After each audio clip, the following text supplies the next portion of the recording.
오늘 추수감사 예배를 하나님께 드릴 수 있어서 모든 영광을 하나님께 돌려드립니다. 한 해 동안 하나님 우리를 인도하신 그 하나님 앞에 오늘 최고의 감사와 영광을 돌리는 예배가 되기를 축복합니다. 오늘은 이 말씀을 통해서 큰 어려움 속에서의 하나님의 역사라고 하는 제목으로 여러분과 함께 말씀을 나누고자 합니다.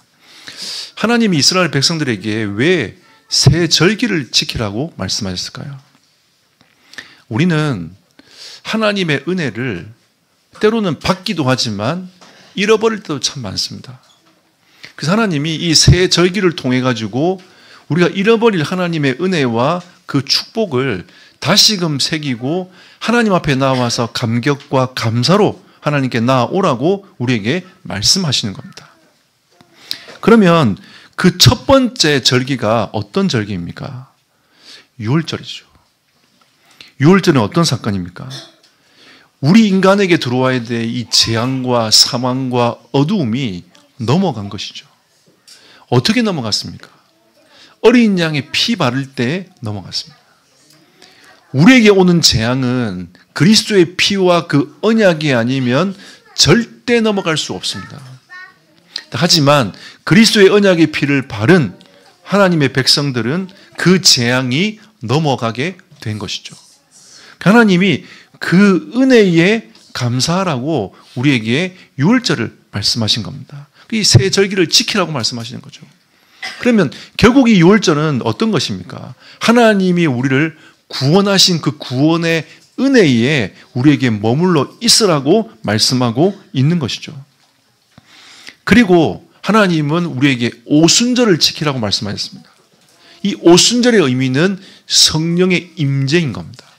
하나님이 성령으로 우리와 함께 하신다는 의미가 오순절의 의미가 되는 것이죠. 그러면 그 하나님께서 임재하실 뿐만 아니라 하나님께서 모든 것을 예비해 놓으시고 준비해 놓으셨다. 언약의 백성이 가는 그 걸음에 하나님은 모든 것을 준비해 놓으셨다. 라는 것을 보며 살아라고 하나님이 우리에게 오순절의 축복을 주신 것이죠. 새벽기도 때 메시지를 했습니다. 하나님의 성령께서 이 오순절에 임하여 우리에게 어떤 은혜와 축복을 허락하셨는지, 성령이 우리에게 임하여서 하나님께서 우리를 위하여 예배해 놓으시고 준비해 놓으시는 문을 하나님께서 예비해 놓으셨다. 그리고 하나님이 우리에게 말씀을 주시는데 그 말씀을 우리의 삶을 통하여 하나님이 이루어 가시는 하나님이시다. 그걸 성취하시고 응답해 가시는 그 하나님이 성령을 우리와 함께 하신다라고 오늘 새벽에 우리가 함께 말씀을 나누었습니다. 그게 오순절의 의미가 되는 것이죠. 그 다음에 수장절의 의미가 무엇입니까? 하나님이 이 땅에 사는 날 동안에 나그네 생을 살아가는데 우리는 이 땅을 살아갈 때에 장막을 칠 수밖에 없는 인생이 아니냐. 나그네 생을 사는 것이다. 이 땅은 완전한 곳이 아니라 영원한 하나님의 나라에 소망이 있지 않느냐. 너희가 이 땅에 소망을 두는 것이 아니라 하나님의 나라에 소망을 두고 사는 언약의 백성이니라. 라고 하면서 하나님께 소망을 두고 하나님께 감사하고 영광을 돌리는 것이 이 장막절의 의미가 되는 겁니다. 그럼 우리가 이 추수감사 예배 앞에서 우리는 이 세 가지 의미를 가슴에 딱 담고 하나님이 나를 구원하신 그 구원의 은혜에 머물러 있는 것입니다. 성령이 나에게 임하여서 그 성령께서 나를 도우시고 인도하시는 그 성령의 은혜 앞에 우리가 머물러 있는 것이죠. 이 땅의 소망이 아닌 하나님의 나라가 우리의 소망임을 깨닫고 그 소망 가운데 충만되어지는 것이 오늘 이 예배가 되는 것입니다. 오늘 하나님의 은혜와 충만함이 여러분에게 임하기를 예수 이름으로 축복합니다. 그래서 하나님은 올해 우리 교회에 어떻게 응답하고 계십니까? 우리는 치유의 망대를 실현하라고 말씀했습니다. 진정한 치유는 무엇입니까? 하나님과의 영적 관계를 회복하는 것이 진정한 치유입니다. 그래서 이 영적 시스템을 회복하기 위하여 우리는 계속 기도의 시스템으로 왔고 그리고 사모를 하면서 영적인 시스템을 갖추기 위해서 계속 준비해 왔습니다. 그리고 올해는 세 군데의 지교회를 파송하면서 우리가 본격적으로 이 치유의 영적 시스템을 갖추기 위한 영적 시스템을 준비를 해왔습니다. 이번 주 돌아온 주는 마지막 이제 신관동 이 지교회 캠프를 하면서 마무리하고 우리가 다음 주에 파송식을 할 겁니다. 하나님께서 주시는 이 응답과 축복들을 계속 이어가도록 지금 이미 파송된 두 군데 지교회는 매주마다 캠프가 계속 지속되고 있고 또 이미 세워져 있는 태안지교회도 목요일날 계속 캠프가 이루어지고 있습니다. 재밌어요. 지금 태안은 어떻게 하나님이 응답하시냐면 이 팀들이 1시에 모여가지고 계속 캠프를 나갑니다. 그리고 그 지역은 어려운 교회들이 굉장히 많단 말이죠. 그 목사님과 사모님과 함께 캠프하면서 연결되어 있는 사람들과 만남을 계속 하나님 주시고 계속 생명운동이 일어나고 있어요. 그러니까 그 시골에 있는 교회들이 막 살아나고 있는 거죠. 하나님이 이렇게까지 응답을 하나님이 이끌어 가시고 축복을 지금 현재 주고 계십니다. 치유의 망대가 무엇입니까? 결국은 하나님을 바라볼 수 있는 그 영적 시스템을 회복하는 겁니다. 여러분이 치유의 망대가 된다는 것은 무엇입니까? 여러분 스스로를 복음으로 살리는 그 영적 서밋 타임이 있어야 된다는 거죠. 이게 치유의 망대입니다. 그러니까 여러분이 어떠한 문제와 어려움이 오더라도 거기에 흔들리지 아니하고 하나님을 바라보고 믿음의 고백을 하는 영적 사람이 되라는 거죠. 여러분 지금 우리는 이 26장, 27장, 28장을 계속 이어서 보고 있습니다. 바울이 큰 어려움과 문제가 왔을 때 어떻게 신앙을 고백합니까? 하나님이 너희들을 다 살린다고 말씀하셨다. 너희들의 머리털 하나도 상하지 않을 것이다. 하나님이 너희를 지키시고 보호하실 것이다. 이렇게 전도자가 선포하면서 믿음을 고백을 딱 합니다. 그것은 바울이 이미 치유의 망대가 됐다는 것이죠. 그러면서 어려움과 문제가 왔을 때에 믿음의 고백을 계속하게 되는 것입니다. 하나님은 이 캠프를 통해서 빛을 발할 수 있는 시스템을 하나님이 세워나가도록 하나님 올해 우리 교회 축복하셨습니다. 하나님은 내년에도 더 큰 하나님의 은혜와 축복을 우리에게 주실 거라고 확신합니다. 그러면 오늘은 우리가 이 예배를 시작하면서 말씀 받으면서 하나님이 나에게 주시는 이 구원의 은혜와 축복에 대한 이 감사를 온전히 하나님 앞에 드리라고 말씀하시는구나. 그 감사와 감격으로 예배 드리는 은혜가 있기를 축복합니다. 또 오늘은 렘넌트 언약식이 있어요. 지금 부모들이 이제 아이들과 함께 이게 앉아있기 때문에 약간 앞에 약간 소란스러울 수 있습니다. 그러니까 여러분들이 오늘은 하나님 주시는 언약식이기 때문에 이 가정들을 축복하고 자녀를 축복하고 우리가 진짜 마음에 담고 하나님께 영광 돌리는 예배가 되기를 좀 기도하시면서 이 예배에 참여하시기를 바랍니다. 오늘 28장 이 본문을 통해서 하나님 우리에게 주신 첫 번째는 이해할 수 없는 하나님의 역사를 우리는 보아야 된다는 겁니다. 저는 이 첫 번째 메시지를 통해서 여러분들이 영안을 뜨기를 예수 이름으로 축복합니다. 이스라엘 백성들을 하나님이 구원해낸 이후에 홍해 앞에 서도록 만들었습니다. 하나님 참 짓궂죠. 하나님 참 짓궂습니다. 왜? 완전 사면초가 아닙니까? 이러지도 못하고 저러지도 못한 딱 상황. 앞에는 홍해가 있고 뒤에는 애국 군대가 계속 달려오고 있습니다. 홍해 앞에 하나님이 이스라엘 백성들을 끌고 가신 거죠. 왜 글로 끌고 갔을까요? 이 이해가 됩니까? 그리고 가나안 땅으로 그냥 직진해서 올라가면 성인 남자는 그냥 2주 만에, 일주일 만에 올라갈 수 있습니다. 그러면 한 가정이 그 거리를 올라갈 때에 적어도 2주 만에 가나안 땅을 갈 수 있다는 거죠. 근데 왜 하나님은 이스라엘 백성들을 홍해를 건너게 만들고 왜 저 밑에 광야로 저 시내산으로 하나님이 이스라엘 백성들을 끌고 내려갔을까요?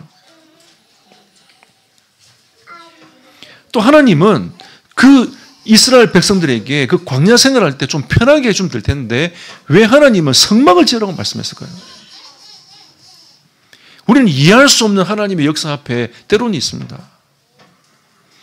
우리는 지금 그 과거를 현재로 보기 때문에 하나님 이렇게 역사하셨구나. 홍해가 갈라졌구나 이렇게 생각하고 있지만 실제로 우리가 큰 문제 앞에 딱 우리가 서게 되면 우리는 어떤 믿음의 고백을 할 수 있겠습니까? 그 당시에 많은 사람들이 불신앙했어요.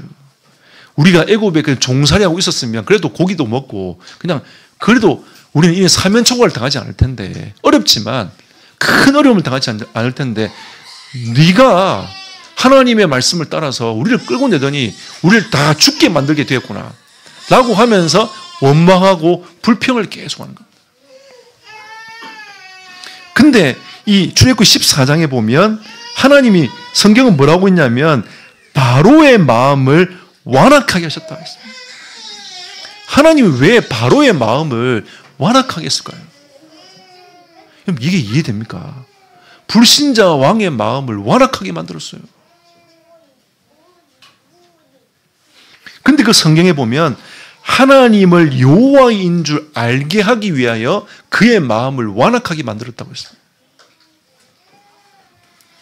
이게 하나님의 방법이에요. 우리는 때로는 이해할 수 없지 않습니까? 우리는 형통이라는 단어를 쓸 때에 무조건 잘 된다. 이게 형통이라고 생각하지만 성경은 하나님의 언약을 붙잡은 사람을 보고 형통한 자라. 그 말씀을 따라가는 사람들을 보고 형통한 자라. 이렇게 말씀하십니다. 그리고 하나님이 홍해 앞에 서게 한 이유가 뭐냐면 여호와의 구원을 실제로 체험하고 보게 하기 위하여 하나님께서 홍해 앞으로 이스라엘 백성들을 끌고 가신 거예요. 그럼 모세가 뭐라 합니까? 여호와의 구원을 보라고. 하나님이 너희를 위해서 구원을 어떻게 준비하셨는지 너희가 보면 좋겠다. 하나님의 구원은 이런 것이야 하라고 하면서 홍해가 쫙 갈라집니다. 그리고 뭐라고 하시냐면 여호와께서 너희를 위하여 싸우실 것이다. 하나님이 너희를 위해 싸우실 것이다. 그 당시 주의 군대가 애국 군대가 이스라엘 백성들을 잡으러 올 때에 죽이려고 올 때에 하나님이 그 군대를 막으셨어요. 더 이상 접근하지 못하도록 하나님이 그 군대를 딱 막으신 거예요. 홍해를 갈라놓고 하나님이 그 땅으로 지나가라고 말씀하십니다. 그 메마른 땅을 지나갔어요. 이스라엘 백성들이 다 지나가고 난 이후에 애국 군대가 홍해로 들어왔습니다. 하나님이 그 홍해를 닫아버리신 거예요. 하나님은 언약의 백성들에게 보라고 말씀하시는 거죠. 내가 너희를 어떻게 구원했는지, 내가 너희를 어떻게 보호하는지, 내가 너희를 어떻게 인도해 가는지 보라고 말씀하시는 겁니다. 하나님께서 믿지 아니하는 애굽에 종살이했던 그 체질 갖고 있는 그 각인을 갖고 있는 이스라엘 백성들에게 실제로 그 눈으로 보라고 그 각인을 바꾸시는 작업을 하나님이 하신 겁니다. 그리고 시내산으로 이스라엘 백성들을 데리고 갑니다. 출애굽기 19장 20장에 보면 하나님이 시내산에 데리고 가서 이렇게 말씀하십니다. 너희는 제사장 나라가 될 것이다. 하나님 말씀 주시는 거죠. 너희는 거룩한 백성이 될 것이다. 너희는 제사장 나라가 되고 거룩한 백성이 되어서 이 땅을 치유하는 이 일에 내가 너희를 쓸 것이다. 하나님과 관계가 깨져버린 이 땅을, 전 세계를 너희 나라를 통하여, 너희를 통하여 내가 하나님과의 관계를 다시 회복할 것이다. 이게 하나님의 메시지였어요. 그리고 십계명을 주시지 않습니까? 이 십계명을 주신 이유가 있습니다. 하나님을 경외하는 법이 십계명이에요. 우리가 그 십계명을 보면서 하나님을 경외하라고 하나님 말씀하시는 겁니다. 왜냐하면 지금까지 하나님을 경외하고 살지 않았어요. 자기의 소견대로 자기 멋대로 살았지 않습니까? 그리고 애굽의 우상을 쳐다보면서 살았지 않습니까? 그러니까 그 체질이 남아있으니까 그 금송아지를 만들어가지고 하나님을 대적하는데 우상을 섬기는데 또 그 광야에서 죄송합니다. 또 그 짓을 하고 있는 거죠. 하나님이 시내산으로 끌고 내려가가지고 하나님의 말씀을 주시면서 언약의 백성은 하나님의 말씀 중심으로 살아야 돼. 너희가 그 언약을 붙잡고 살아야 돼. 너희가 그 말씀을 붙잡을 때에 내가 너희를 제사장 나라가 되게 만들고 거룩한 백성이라 칭함을 받게 될 거야. 우리의 기준이 어디 있습니까? 세상에 있지 않습니다. 우리의 기준은 하나님 말씀에 있는 겁니다. 오늘 아침 부모들하고 같이 얘기하면서 그런 얘기를 했습니다. 우리는 세상에서 많은 결정할 때가 옵니다. 그때 우리는 어떻게 결정해야 됩니까? 우리 하나님 말씀과 복음 앞에서 결정을 딱. 하나님이 인도하신 대로 우리 하나님 앞에 결정하면서 가야 되는 거예요. 세상 사람들은 머리를 얼마나 많이 씁니까? 자기 자녀를 성공시키기 위해서, 자기 가문을 일으키기 위해서 많은 고민과 많은 세상의 방법을 쓰면서 성장합니다. 그게 진정한 성공입니까? 하나님은 우리를 그런 사람으로 세워가기를 원하지 아니하시는 거죠. 하나님의 말씀과 하나님의 언약을 중심으로 해서 제사장님 나라가 되기 원하고, 하나님 우리를 통해서 이 땅을 치유하고 회복하는 그 일에 하나님 우리를 쓰시고자 하시는 겁니다. 이게 하나님의 방법인 거죠. 근데 우리는 이게 이해하기 힘들단 말이에요.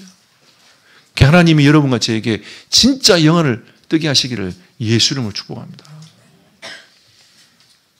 그리고 출애굽기 35장에 보니까 하나님이 성막을 짓게 만듭니다. 성막을 짓는데 특징이 있어요. 뭐라고 했냐면 자원하여 너희가 예물을 드려라. 너희가 자원하여 헌신해라. 하나님 이렇게 말씀하세요.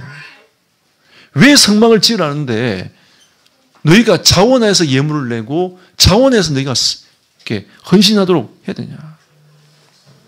이게 하나님의 은혜인 겁니다. 이게 하나님의 방법이죠. 하나님의 자녀는 은혜가 중심이 되어야 되는 겁니다. 하나님의 자녀는 하나님과의 영적 관계, 하나님을 바라보는 예배가 중심이 되어야 된다는 거죠. 이것이 그냥 허투루 하지 말고 자원하는 마음으로 하나님께 은혜 받은 사람으로서 그 은혜의 감사와 영광을 하나님께 돌려드리라. 이 의미가 성막의 의미예요. 하나님의 자녀의 삶과 방향이 성막을 향해 있으라는 겁니다. 이게 하나님의 축복이고 은혜라는 것을 하나님이 우리에게 말씀하시는 거죠. 참 이해할 수 없는 하나님의 역사 아닙니까? 하지만 우리 영적인 눈을 뜨고 가만히 보면 하나님의 이해가 되는 거죠. 왜 하나님이 이스라엘 백성들을 430년 동안 종살이게 만들어 놓고 그 이스라엘 백성들을 끌고 나와서 가나안 땅 가게 하시냐? 왜? 언약의 땅이니까. 하나님이 그 가나안 땅을 가게 하는데 430년 동안 종살이 했으니까 각인과 뿌리와 체질이 하나님하고 관계없는 삶을 살았단 말이죠.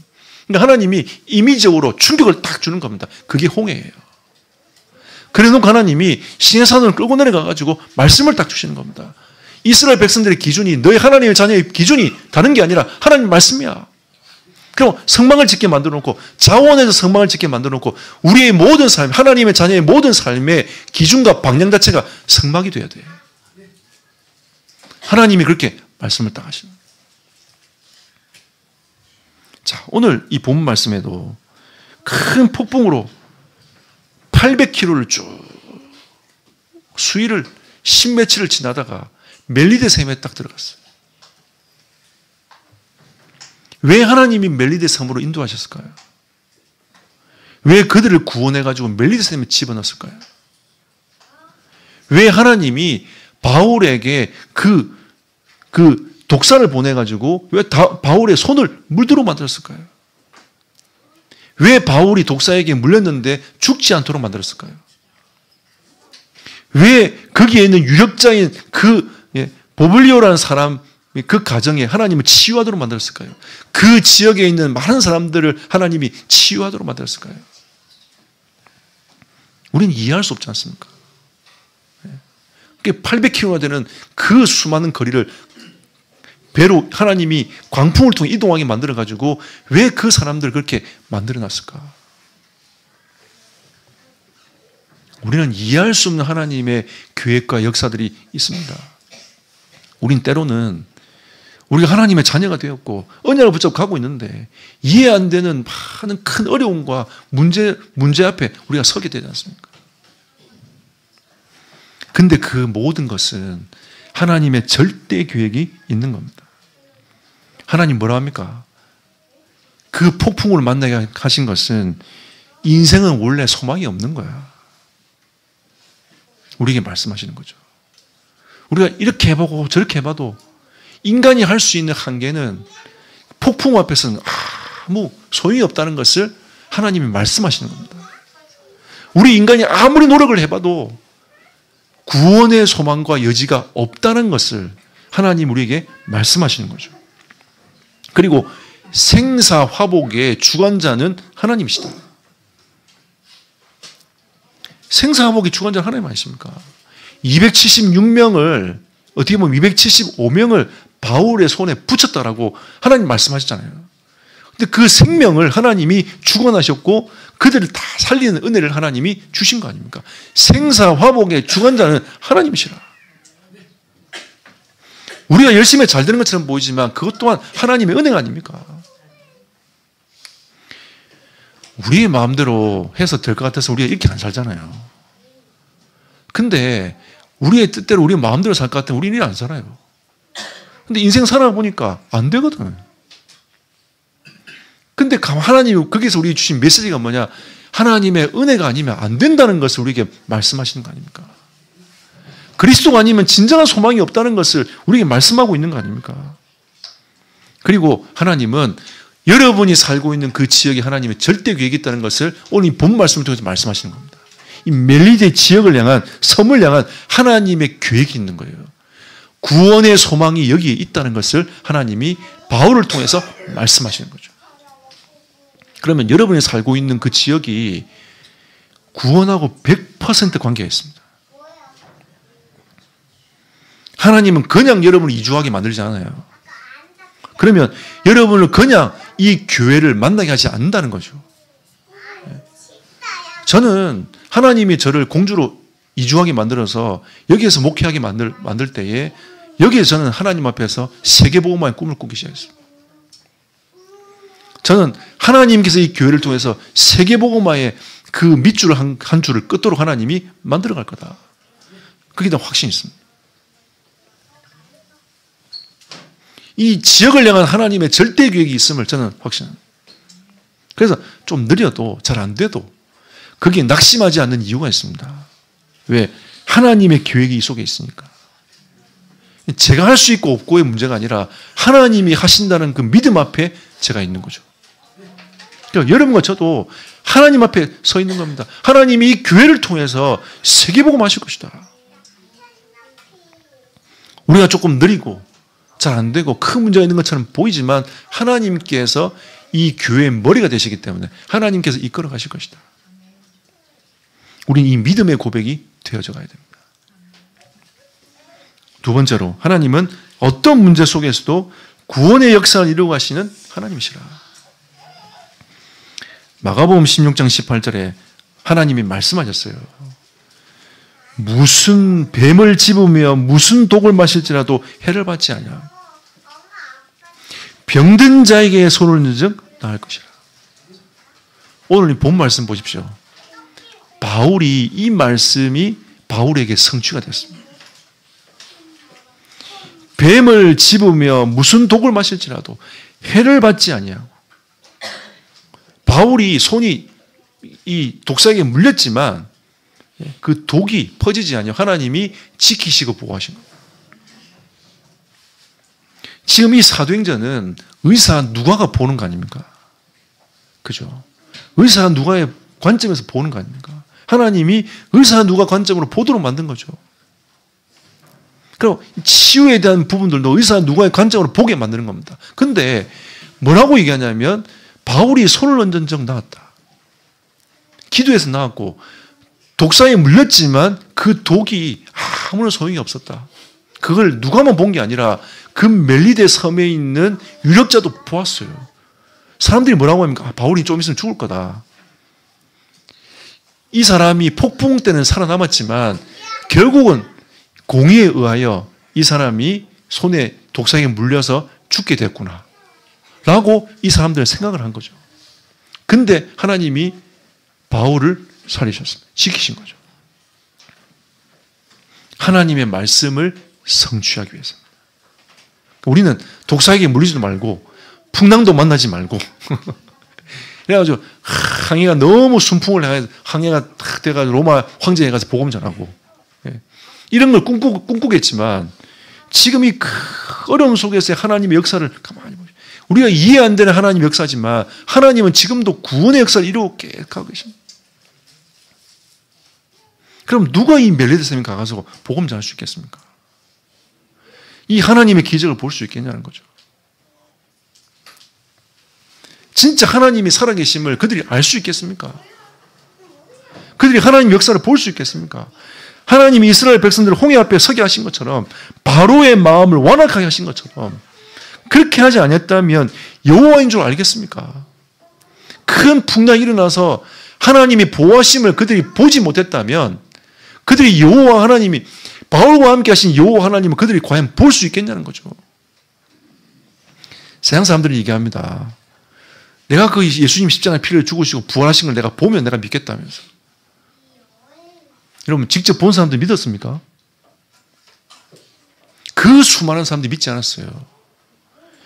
제자들도 예수님이 부활하신 주님을 만났는데도 믿지 않았단 말이죠. 예수님께서 부활하신 이후에 500명에게 부활하신 것들을 보였는데도 실제로 마가다락방에 모인 사람 120명이었어요. 보고도 믿지 않는 게 인간이란 말입니다. 얼마나 완악합니까, 여러분? 하나님이 그 기적을 보여줬는데도 믿지 않는 겁니다. 죽은 나사로도 살렸잖아요. 사람들이 그걸 봤어요. 그런데도 예수님이 십자가에 피 흘려 죽으시고 그 십자가로 가는데 다 배신하고 도망갔어요. 쟤들 그거 봤지 않습니까? 다 도망갔다니까요. 진짜 믿음을 고백해야 될 때 베드로는 3번 부인했습니다. 이게 인간 아닙니까, 여러분? 우리 연약한 우리가 인정할 수 있어야 돼요. 하나님의 은혜가 없으면 살아갈 수 없다는 것을 우리가 인정할 수 있어야 됩니다. 하나님이 이렇게까지 하면서 하나님의 살아계심과 하나님의 역사를 인간들에게 보이시는 거죠.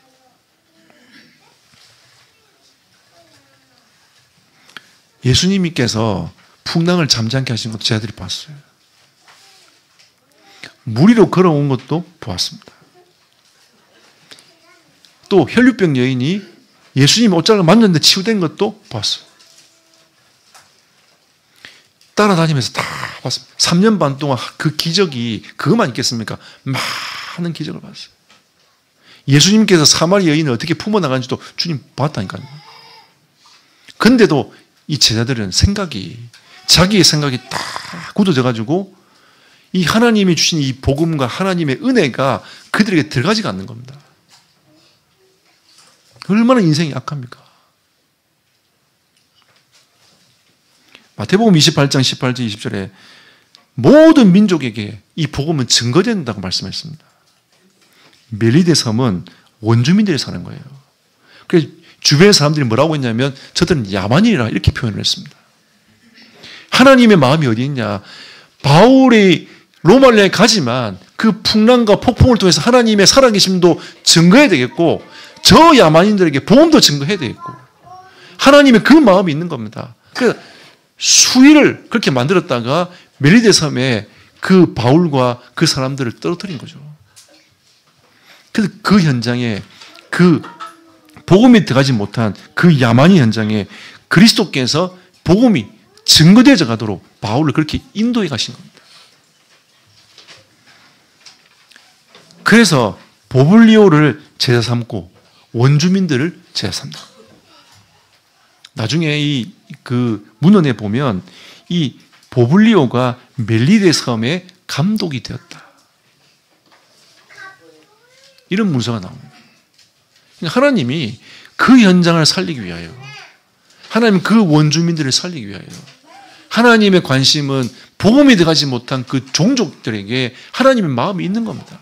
마태복음 28장 이렇게 말씀해 놓고 하나님이 움직이지 않는 게 아니라 바울의 그 여정을 통해 가지고 큰 어려움과 하나님의 그 어려움과 그 고통 속에서 하나님의 역사를 이루어 가시는 겁니다.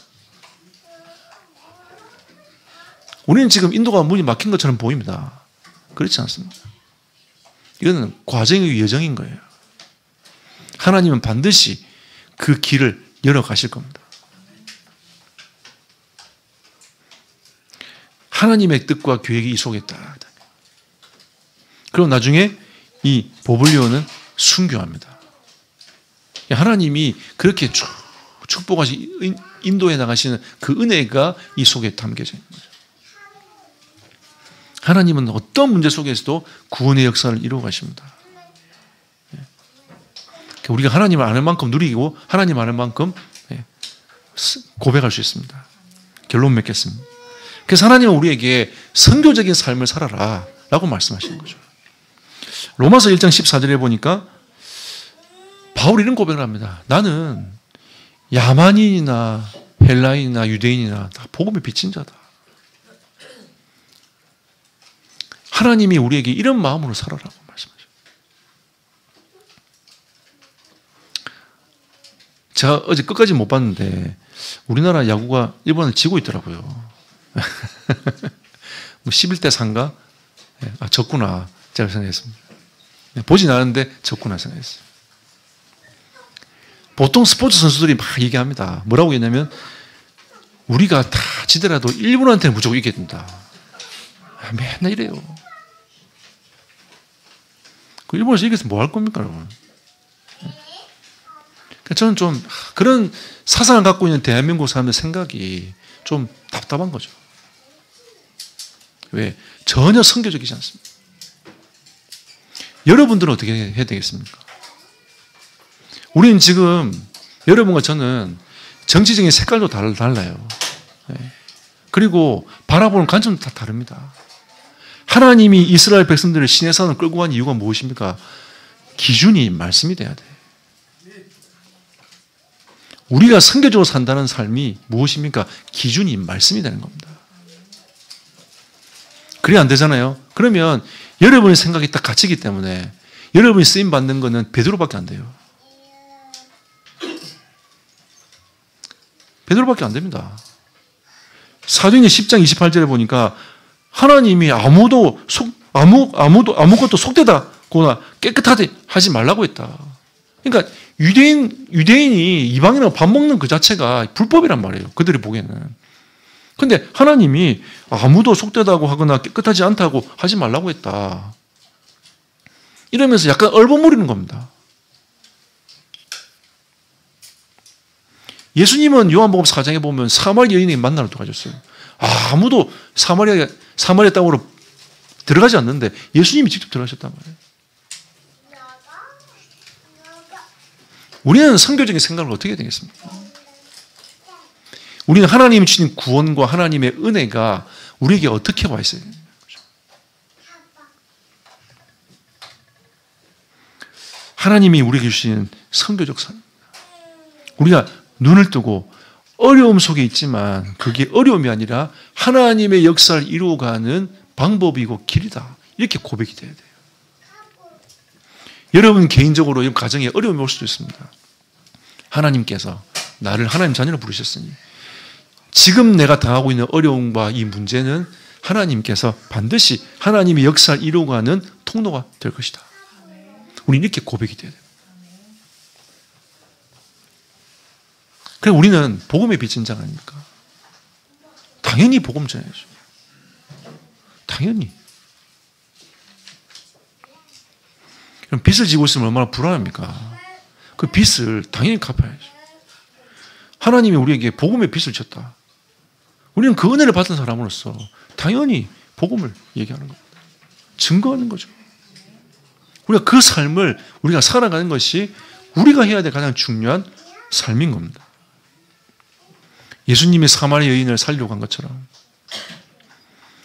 하나님이 말씀하셔가지고 베드로에게 이방인과 만나게 하신 것처럼 그 틀을 깨도록 만드는 겁니다. 내년도에는 우리 교회가 다민족을 향하여 걸음을 걸어갈 것입니다. 그래서 로마서 10장 12절에 보니까 유대인이나 헬라인이나 차별이 없는데 모든 사람의 주가 되게 하신 것이다.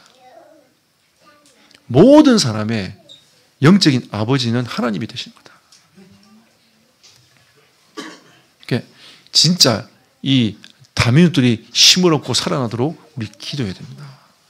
네, 일어나야 돼요. 한국에 들어와 있는 지금 다민족들이 진짜 하나님의 은혜를 받고 일어나야 돼요. 돈 벌러 온 게 아니라 시집 오고 장가 온 게 아니라 하나님께서 예비해서 이 시대를 위하여 보내신 사람들입니다. 그 속에 제자를 찾고 예비된 사람을 찾는 거죠. 우리는 큰 어려움 속에서 하나님의 역사를 이루어 나가는 언약의 백성들이 되시기를 예수 이름으로 축복합니다.